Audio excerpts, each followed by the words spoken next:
കോഴിക്കോട് അമ്മത്തൊട്ടിലേക്ക് ചൊവ്വാഴ്ച എത്തിയ കുരുന്നിന് നിലാവെന്ന് പേരിട്ട് ശിശുക്ഷേമ സമിതി. ഗാനരചയിതാവ് ഗിരീഷ് പുത്തഞ്ചേരിയുടെ ഓർമ്മദിനത്തിൽ അമ്മത്തൊട്ടിലിന് ലഭിച്ച കുഞ്ഞായതിനാലാണ് ഈ പേരു നൽകിയത്. സ്നേഹവും കൗതുകവും നിറഞ്ഞ ഒരു കഥയുണ്ട് ഈ പേരിനു പിന്നിൽ.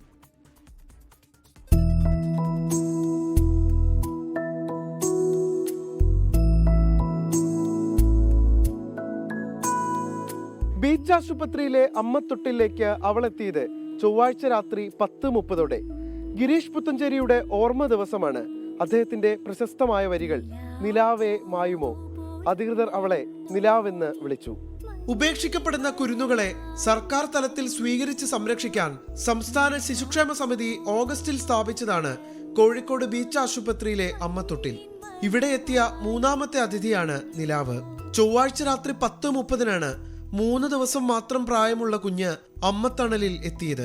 മലയാളികളുടെ അഭിമാനം ഗിരീഷ് പുത്തഞ്ചേരിയുടെ ഓർമ്മ ദിനമായിരുന്നു അന്ന്. ഗിരീഷിന്റെ ഏറെ പ്രിയപ്പെട്ട ഗാനങ്ങളിലൊന്ന് മിന്നാരത്തിലെ നിലാവേ മായുമോ.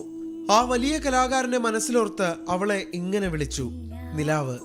വളരെ സന്തോഷകരമായ ഒരു വാർത്ത തന്നെയാണ് കോഴിക്കോട് നിന്ന് വരുന്നത്. കോഴിക്കോട് അമ്മത്തൊട്ടിൽ സ്ഥാപിക്കുന്നത് കഴിഞ്ഞ വർഷം ആഗസ്റ്റ് മാസമാണ്.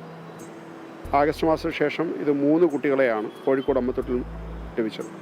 ഒരു 2-3 മാസം കഴിയുമ്പോൾ സുരക്ഷിതമായ മറ്റൊരു കരങ്ങളിലേക്ക് എത്തുന്നു, അല്ലെങ്കിൽ സുരക്ഷിതമായ മറ്റൊരു വീട്ടിടങ്ങളിലേക്ക് എത്തുന്നു എന്നുള്ളതാണ്.